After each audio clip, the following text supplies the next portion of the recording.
अस्सलाम वालेकुम जी। लहसुन को वॉशिंग मशीन में डालेंगे और इसके एंडिंग रिजल्ट देखकर सभी चौंक जाएंगे। सो प्यारे व्यूवर्स, आज की वीडियो में बहुत सारी ऐसी टिप्स एंड ट्रिक्स आपके साथ शेयर की जाएंगी जो कि आपकी घर की ज़िंदगी को ना सिर्फ आसान बना देगी बल्कि आपके घंटों के काम मिनटों में हो जाएंगे और आपके पैसे की भी बचत हो जाएगी। सर्दियों में बहुत सारे ऐसे काम हैं जो कि बिना हाथ लगाए आसानी से हो जाएंगे। उन सब की टिप्स आपके साथ शेयर की जाएगी। बस आपने क्या करना है, वीडियो को स्किप नहीं करना और इसका किसी भी पार्ट को आपने मिस नहीं करना है। जैसे कि मछली का सीज़न आ चुका है, फ़िश खाना सभी को बहुत ही पसंद है, लेकिन इसको साफ़ करना बहुत ही मुश्किल लगता है। आज की वीडियो में ऐसी ज़बरदस्त टिप आपके साथ शेयर करूँगी कि जब झटपट से आपकी फ़िश भी साफ़ हो जाएगी और इसकी जो मखसूस किस्म की स्मेल है वो भी ख़त्म हो जाएगी। तो चलते हैं जनाब अपनी टिप नंबर 1 की तरफ। सबसे पहले आपने क्या करना है, इस तरह की दोरी ले लेनी है जिसमें अक्सर हम घर में चटनी बनाते हैं धनिया और पुदीने की, और वो बहुत ही मज़े की बनती है। इसके अंदर आपने लहसुन की कलियां जो है वो डाल देनी है। अब आपने क्या करना है, लहसुन डालने के बाद डंडे की मदद से इसको हल्के हाथों से आपने प्रेस करना है। अच्छा, ज़्यादा ज़ोर से नहीं प्रेस करना, हमने लहसुन को कूटना नहीं है बल्कि हमने इसकी कलियां जो है वो सिर्फ वही अलग करनी है। ठीक है ना। इसको आप हाथों की मदद से भी कर सकते हैं, लेकिन जो काम हमारा आसानी से हो रहा है हम उसके लिए मेहनत क्यों करें। इस तरह से ये होगा कि कुछ छिलके भी लहसुन के इसी टाइम पे उतर जाएंगे और बाकी के जो छिलके हमने उतारना है उसके लिए भी आपके साथ ज़बरदस्त सी टिप शेयर करूंगी, वो किस तरह से किए जाएंगे।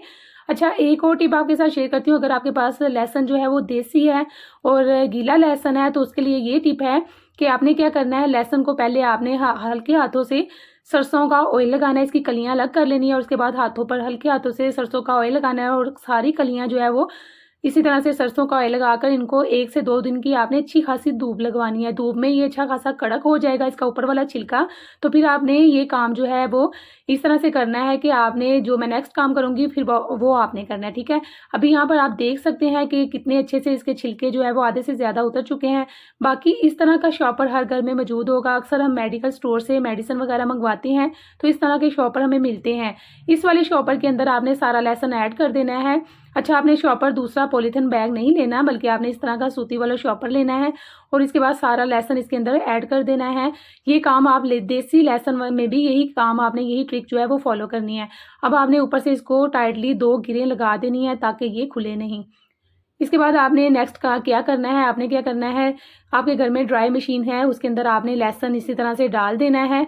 यहाँ पर मेरे पास ऑटोमेटिक मशीन है तो इसके अंदर मैं लहसुन डाल रही हूँ। इसके जो सारे ऑप्शन है वो मैं बंद कर दूंगी, सिर्फ इसका जो स्पिनर वाला ऑप्शन है ना मैं वो ऑन करूँगी। अच्छा, इसको आपने ज़्यादा टाइम के लिए स्पिन नहीं करना है क्योंकि लहसुन बहुत ही अच्छी तरह से हमारा ड्राई था, तो आपने सिर्फ इसको 1 मिनट का जो है वो स्पिन करना है।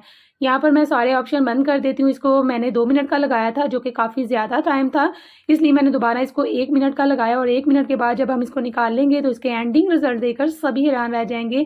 इतनी आसानी से बिना हाथ लगाए आपका लहसुन छील जाएगा। आज के बाद आपने किसी को भी लहसुन छीलने के लिए नहीं कहना, चाहे 1 पाव हो चाहे 50 किलो हो। बस आपने इसी तरह से लहसुन को छील कर इसको फ्रीज़ कर लेना है। आपके घंटों के काम मिनटों में हो जाएंगे और बहुत ही आसान सी ईज़ी सी ट्रिक आपके साथ शेयर की है, इसको ज़रूर ट्राई कीजिएगा। ये 100% वर्क भी करती है। तो चलिए इसको यहाँ पर निकाल लेते हैं। यहाँ पर आपने खुले बर्तन में इसको निकाल लेना है। यहाँ पर चेक कर सकते हैं सारे के सारे बाकी जो छिलके रह चुके थे लहसुन के ऊपर से वो भी निकल चुके हैं। अब आपने इन छिलकों को अलग कर लेना है और लहसुन की कलियों को अलग कर लेना है। बहुत ही अच्छे से हमारा ये काम होगा। बस आपने लहसुन को अच्छी तरह से धूप लगवाने के बाद, इसको ड्राई करने के बाद ये काम करना है, तो बस आपका काम आसानी से हो जाएगा। ये टिप आपको अच्छी लगी है तो कमेंट करके ज़रूर बताइएगा और यहाँ तक अगर आ चुके हैं और चैनल को अभी तक आपने सब्सक्राइब नहीं किया तो प्लीज़ इसको सब्सक्राइब कर लें। साथ ही लगे हुए बेल के बटन को भी प्रेस कर लीजिएगा ताकि आने वाली हर नई वीडियो की नोटिफिकेशन सबसे पहले आप तक पहुँच सके। प्यारे प्यारे कमेंट ज़रूर किया करें क्योंकि मुझे आपके कमेंट्स का बहुत ज़्यादा इंतज़ार रहता है और मुझे खुशी होती है जो आप मुझे अच्छे अच्छे कमेंट्स करते हैं। तो यहाँ पर हमारा सारा लहसुन जो है वो रेडी हो चुका है। अब आपकी ये टेंशन ख़त्म हो चुकी है। आप भी इस तरीके को ज़रूर फॉलो कीजिएगा और मुझे बताइएगा आपको ये टिप कैसी लगी है। तो चलते हैं जनाब नेक्स्ट टिप की तरफ जो कि वाकई में बहुत ही कमाल की है और बहुत ही ज़्यादा अमेजिंग है। उसके लिए आपने करना क्या है, आटा गूंदना सर्दी हो या गर्मी हो सभी को बहुत ही मुश्किल लगता है। जो लोग जॉइंट फैमिली में रहते हैं उनके लिए आटा तो 2 टाइम दिन में गूंदना पड़ता है और काफ़ी ज़्यादा, जिससे शोल्डर में बहुत ही पेन होती है। तो आपने क्या करना है, स्ट्रेनर के अंदर आटा डालना है और इस तरह से आपने इस तरह की चूड़ियाँ जो है वो हर घर में मौजूद होगी, वक्फे वक्फे पर रख लेनी है और इस तरह से आटा छान लेना है। इससे चूड़ियाँ रगड़ पैदा करती हैं और आटा जो है वो जल्दी से स्टेन भी हो जाता है, ज़्यादा टाइम नहीं लगता है। ठीक है ना। अब आपने क्या करना है, सर्दी के मौसम में आटा गूँधने के लिए मैं तो इसको हल्का सा नीम गर्म कर लेती हूँ पानी को, इससे आटा भी जल्दी गूँधा जाता है और मेरे हाथ भी ठंडे नहीं होते हैं। और उसके बाद जब थोड़ा-थोड़ा पानी डालते जाना है और आटे को आपने इकट्ठा करते जाना है। जैसे ही सारा का आटा जो है वो इकट्ठा हो जाएगा, उसके बाद आपने इसको मुक्की नहीं लगानी है, जो कि मुझे बिल्कुल भी नहीं पसंद और मेरे शोल्डर में भी पेन शुरू हो जाती है। तो मैं इस तरह से करती हूँ कि मैं इसको इकट्ठा करके रख देती हूँ इसी तरह से, और इसके ऊपर थोड़ा-सा पानी का छिड़काव कर देती हूँ और इसको कवर करके मैं आधे घंटे के लिए रख देती हूँ साइड पर। आधे घंटे के बाद आप कोई और काम कर लें और आधे घंटे के बाद जब आप आएँगे तो आटा आपका बहुत ही ज़बरदस्त गूँधा हुआ होगा। आटा इस तरीके से बहुत ही अच्छी तरह से सेट हो जाता है, बहुत ही ज़्यादा सॉफ्ट और नरम भी हो जाता है। इसके अंदर कोई चीज़ नहीं मैंने डाली, सिर्फ़ इसको आधे घंटे के लिए रखा है सेट होने के लिए। आटे में बहुत ही अच्छी-सी लचक आएगी और रोटियाँ भी बहुत ही कमाल की बनेंगी, सॉफ्ट और मज़ेदार बनेंगी। आप इस ट्रिक को ज़रूर अपनाइएगा, वाक़ई में कमाल की है और इस तरह से आपको दिन में 4 दफ़ा भी आटा गूँधना पड़े तो आप गूँध सकते हैं। नेक्स्ट टिप भी आपके साथ शेयर करती हूँ। इस तरह का चॉपर हर घर में मौजूद ही होता होगा। आपके घर इस तरह का चॉपर ले लेना है और इसके अंदर इस तरह का जो प्लास्टिक का है मशीन का ये वाला चॉप करने वाला, आपने वो वाला यूज़ करना है आटे के लिए, स्टील का नहीं यूज़ करना, प्लास्टिक का यूज़ करना है। अब आपने आटा डालना है, इसके अंदर थोड़ा-सा नमक शामिल करना है, 2 चम्मच इसके अंदर ऑयल डालने हैं और हल्का-सा पानी शामिल करना है और इसको आपने बंद करके मशीन को चला लेना है। एक ही साथ आपने पानी नहीं शामिल करना है, जैसे मशीन चलती जाएगी वक्फे-वक्फे के बाद आपने इसके अंदर थोड़ा-थोड़ा करके पानी ऐड करते जाना है। आपको पता चल जाएगा कि अभी आटे की कंसिस्टेंसी क्या है और किस तरह की है, और जहाँ पर आपको आटे की कंसिस्टेंसी आपको सही लगेगी, लचक आ जाएगी आटे में, तो आपने वहाँ पर पानी डालना बंद कर देना है। घर में अचानक से मेहमान आ जाएँ, आटे की जो लिए वो रोटी के लिए आटा ना रो रहे तो फिर आप इस ट्रिक को जो है वो यूज़ कर सकते हैं। इस तरह से मैं घर में आटा गूँथती रहती हूँ, अक्सर 6 से 7 रोटी का आटा आसानी के साथ जो है वो इस मशीन के अंदर गुँथ जाता है और इस मशीन के अंदर जो आटा गूँधा जाता है ना, वो वाक़ई में कमाल का होता है। उसकी डो जो है वो बहुत ही ज़्यादा सॉफ्ट होती है, नरम होती है और इससे आटे की जो जो रोटी हम बनाते हैं ना, वो भी बहुत ही मज़े की बनती है। फूली-फूली सी रोटी होती है, कमाल की होती है। इस तरह से भी आप आटा गूँथ सकते हैं, बिना हाथ लगाए आटा गूँथने की अमेज़िंग सी ट्रिक आपको कैसी लगी है, मुझे कमेंट करके ज़रूर बताइएगा। ये देख सकते हैं आटे की लचक चेक करें, कितनी कमाल की लचक आई है। इसको आपने कवर करके रख देना है। 15 मिनट के बाद जब आप इसको दोबारा से चेक करेंगे तो आटा बहुत ही अच्छे से सेट हुआ होगा। उम्मीद करती हूँ ये टिप आपको अच्छी लगी होगी। तो चलते हैं जनाब नेक्स्ट टिप की तरफ। अक्सर क्या होता है, मेरे साथ तो अक्सर होता ही रहता है, जब भी मैं लहसुन प्याज़ रखती हूँ तो भूल जाती हूँ प्रेशर में और इस तरह से मेरा प्रेशर जल कर खाक हो जाता है। लेकिन पहले मुझे टेंशन हुआ करती थी, इसको साफ़ करने के लिए मुझे घंटों रगड़ना पड़ता था, लेकिन अब ये टेंशन ख़त्म हो चुकी है। अब जैसे ही ये जलता है तो मैं फ़ौरन से इसके अंदर पानी डालती हूँ। पानी डालने के बाद आपने इसके अंदर जो है वो 1 चम्मच नमक का शामिल करना है और 1 ही चम्मच आपने इसके अंदर जो है वो बेकिंग सोडे का डालना है। पानी को आपने बॉयल होने देना है। बेकिंग सोडा और नमक जो है वो क्लीनिंग के लिए बहुत ही ज़बरदस्त रहते हैं। दोनों का जब कॉम्बिनेशन होता है तो वो कमाल के आपको एंडिंग रिज़ल्ट देते हैं, अच्छे रिज़ल्ट देते हैं आपको। इस तरह की स्टील वूल से बस आपने जब पानी बॉयल हो जाए तो आपने चूल्हा बंद कर देना है और जब पानी में हाथ लगने लग जाएगा तो आपने स्टील वूल से हल्का-सा रगड़ना है, तो आपके जो सारा जला हुआ जो मटीरियल था वो साफ़ हो जाएगा, है ना, चकाचौंध हो चुका है। इस ट्रिक को भी आपने ज़रूर ट्राई करना है और मुझे कमेंट में बताना है कि कैसी लगी है। तो चलते हैं जनाब मज़ेदार सी टिप की तरफ। यहाँ पर मैं गुड़ वाले चावल बना रही हूँ और इसके लिए अमेज़िंग सी आपके साथ टिप शेयर करूँगी। जब भी आप गुड़ वाले चावल बनाएँ तो चावलों को सॉफ्ट और मज़े का बनाने के लिए इसके अंदर आपने 5 से 6 चम्मच फ्रेश मलाई ऐड करनी है। जो फ्रेश मिल्क की मलाई होती है वो आपने इसके अंदर ऐड करनी है। जैसे ही चाशनी बन जाएगी तो आपने इसके अंदर जो है वो मलाई ज़रूर ऐड करनी है। इससे गुड़ वाले चावल बहुत ही मज़े के बनते हैं, बहुत ही ज़्यादा सॉफ्ट होते हैं। एक-एक दाना जो है वो मुँह में घुलता जाता है, इतने मज़े के बनते हैं। और जो न्यू बिगिनर्स हैं चावल बनाने वाले, जिनको अभी कुकिंग नहीं आती है, वो इस टिप को ज़रूर ट्राई कीजिएगा। चावल जो है वो खाने वाले आपके हाथ चूम जाएँगे, इतने मज़े के बनेंगे और टेस्ट भी अच्छा आता है। लहसुन और ऑयल का ऐसा बेहतरीन इस्तेमाल आपके साथ शेयर करूंगी कि सभी देखकर हैरान रह जाएंगे। आपने करना क्या है, एक पैन के अंदर आपने 2 से 3 चम्मच सरसों का ऑयल शामिल करना है। चूल्हे की फ्लेम आपने बिल्कुल हल्की ही रखनी है और इसके अंदर आपने लहसुन के 2 से 3 जवे जो है वो काट कर शामिल कर देने हैं। हल्की आंच पर आपने इसको सरसों के ऑयल के अंदर जो है वो पका लेना है। इतनी देर तक आपने पकाना है कि ये ब्राउन हो जाए। लहसुन को आपने सरसों के ऑयल के अंदर हल्की आंच पर ब्राउन करना है और ब्राउन करने के बाद आपने करना क्या है, अक्सर सर्दी के मौसम में हमारे जॉइंट्स में बहुत ही ज़्यादा पेन होती है। बुजुर्ग हों चाहे ख़वातीन हो जो किचन में काम करती हैं या फिर जिनका सीढ़ियाँ चढ़ने का काम है, उनके घुटनों में या फिर हाथों की कलाइयों में बहुत ही पेन होती है। तो आपने करना क्या है, इस तरह से आपने ब्राउन करने के बाद लहसुन को इसको छान लेना है और लहसुन को अलग कर लेना है। और गर्मा गर्म ऑयल जो है, जिस जगह पर आपको पेन हो रही है, चाहे आपको घुटने में पेन हो रही है और चाहे आपको टखने में पेन हो रही है, किसी भी पार्ट के ऊपर आपको पेन हो रही है, तो आपने इस तरह से इसकी मसाज करनी है और कोई भी गर्म पट्टी जो है वो उस हिस्से के ऊपर जो है वो आपने लपेट देनी है। यकीन करें इतनी जल्दी आपको आराम आ जाएगा। इंस्टेंट आराम के लिए आप इस रेमेडी को ज़रूर ट्राई कीजिएगा। और जिन बुज़ुर्गों को घुटनों में पेन है वो भी इसको ज़रूर ट्राई कीजिएगा। अक्सर ख़वातीन को कुकिंग करते वक़्त कलाई में पेन होती है या किसी फिंगर में पेन हो जाती है, चोट लग जाती है, तो आप इस टिप को ज़रूर ट्राई कीजिएगा, बहुत ही ज़बरदस्त है। अक्सर क्या होता है, सर्दी के मौसम में बच्चों के कफ और कॉलर को मलने के लिए ठंडे पानी में हाथ डालने को दिल नहीं करता। और बच्चों के स्कूल के कफ और कॉलर इतने गंदे होते हैं कि डेली साफ़ करें तो भी ये बहुत ही ज़्यादा गंदे होते हैं। और वाइट सॉक्स का तो हाल ही बुरा होता है। तो आपने इसके लिए करना क्या है, इसको आसानी से साफ़ करने का ऐसा बेहतरीन फार्मूला शेयर करूँगी कि सभी देखकर हैरान रह जाएंगे, और वो भी बिना हाथ लगाए। आपने क्या करना है, एक बाल्टी के अंदर आपने नीम गर्म पानी शामिल करना है। सर्दी का मौसम है इसलिए पानी को हल्का सा गर्म कर लीजिएगा।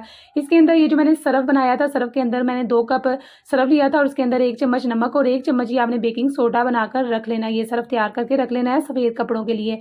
अब आपने बाल्टी के अंदर 2 चम्मच इस सरफ के ऐड करने हैं और उसके अंदर आपने गंदे वाले सफ़ेद कपड़े जो हैं बच्चों के वो डाल देने हैं और इसको डिप करके आपने आधे घंटे के लिए छोड़ देना है।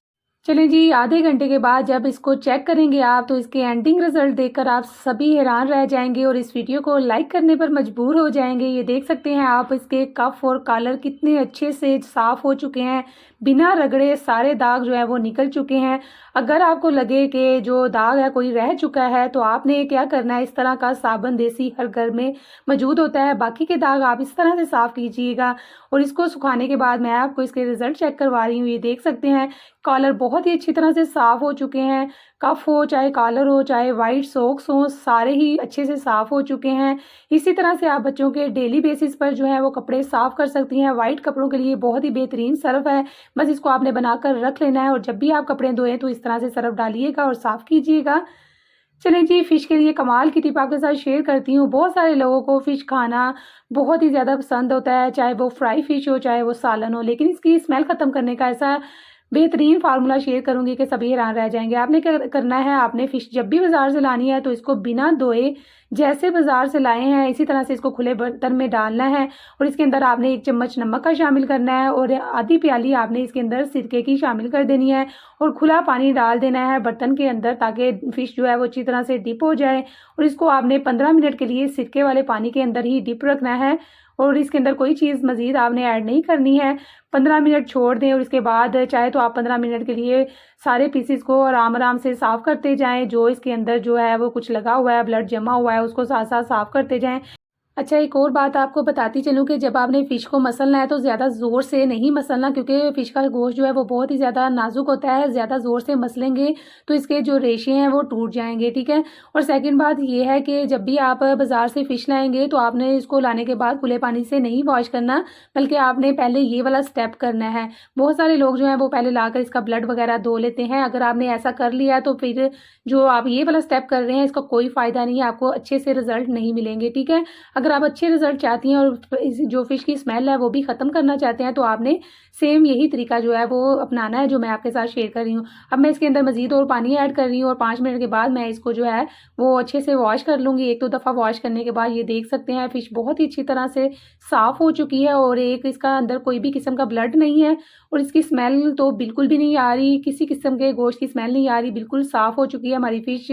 90% तक यहाँ पर काम हो चुका है। अब बाकी का 10% जो है वो मैं करने के लिए इसके ऊपर गंदम का आटा डालती हूँ, ठीक है।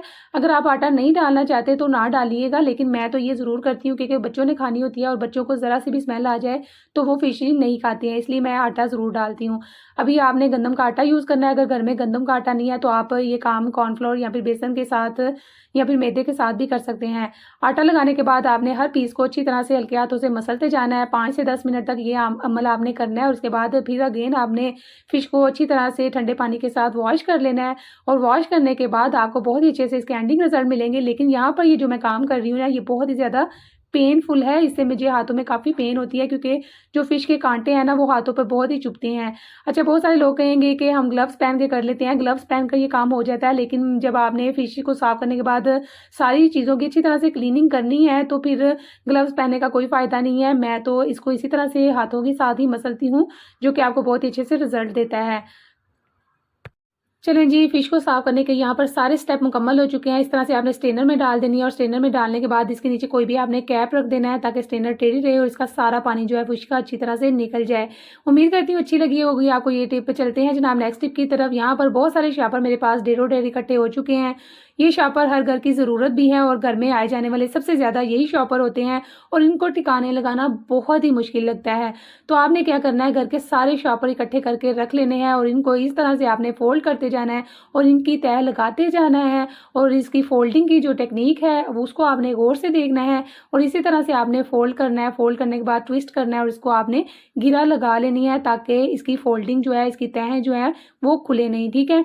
ये शॉपर जो है वो हर घर में बहुत ही ज़्यादा आते हैं और हमारे इस्तेमाल में भी आते हैं, लेकिन इनको ठिकाने लगाना बहुत मुश्किल लगता है। लेकिन आज मैं जो आपके साथ टिप शेयर करूँगी ना वो बहुत ही कमाल की है, बहुत ही अमेज़िंग है। आपका काम जो है वो भी आसान हो जाएगा और इसको आप कहीं भी रख लें, चाहे किचन में रख लें, चाहे आप इसको किसी और जगह पर हैंग कर लें, ये आपको अच्छा लुक भी देगा, ठीक है। तो आपने क्या करना है, इसी तरह से यहाँ पर सारे शॉपर जो है उनको तह लगाने के बाद इनकी फ़ोल्डिंग कर लेनी है। इस तरह से फ़ोल्ड करेंगे तो इनकी तह जो है वो बिल्कुल भी नहीं खुलेगी। यहाँ पर मैं सभी को इस तरह से तह लगा लूँगी। अच्छा, घर में सर्फ़ के पैकेट इस तरह के आते रहते हैं। यहाँ पर मेरे पास बड़ा पैक था, तो आपके पास अगर छोटे वाले हैं 1 केजी के हैं या फिर 2 केजी के हैं या फिर इससे बड़े वाला है तो आप बड़े वाले के साथ भी ये काम कर सकते हैं। तो इसकी एक साइड से मैंने हाफ़ कट कर लिया है। यहाँ पर आप देख सकते हैं इसकी मैंने एक पॉकेट सी बना ली है। अगर आपके पास बड़े वाला है तो इसकी बड़ी पॉकेट बन जाएगी और अगर छोटा है तो छोटी पॉकेट बना लीजिएगा। बस आपने इस तरह से इसकी सारे अच्छी सी कटिंग कर लेनी है और कटिंग करने के बाद जितने भी हमने शॉपिंग बैग को तह लगाई थी वो सारे आपने इसके अंदर डालते जाना है। इस तरह से ये आसानी से मैनेज भी हो जाएँगे और इसके अंदर जो 3 होल्स आपको नज़र आ रहे हैं पैकेट के अंदर, उसकी ये आसानी है कि आप इसको कहीं भी कील लगाकर आसानी से हैंग कर सकते हैं। चाहे आप इसको किचन में हैंग कर लें, किसी दीवार के ऊपर हैंग कर लें या फिर डोर की बैक साइड पे इसको हैंग कर लें। जहाँ भी आप इसको लटकाएँगे, हैंग करेंगे, आपको नज़र भी आते रहेंगे और आप इज़िली इनको निकाल भी सकते हैं और इनको आसानी से रख भी सकते हैं। उम्मीद करती हूँ आज की टिप आपको अच्छी लगी होगी। इन सब टिप में से आपको कौन-सी टिप सबसे ज़्यादा अच्छी लगी है, कमेंट करके ज़रूर बताइएगा। अपना बहुत सारा ख्याल रखिएगा। Take care. अल्लाह हाफ़िज़।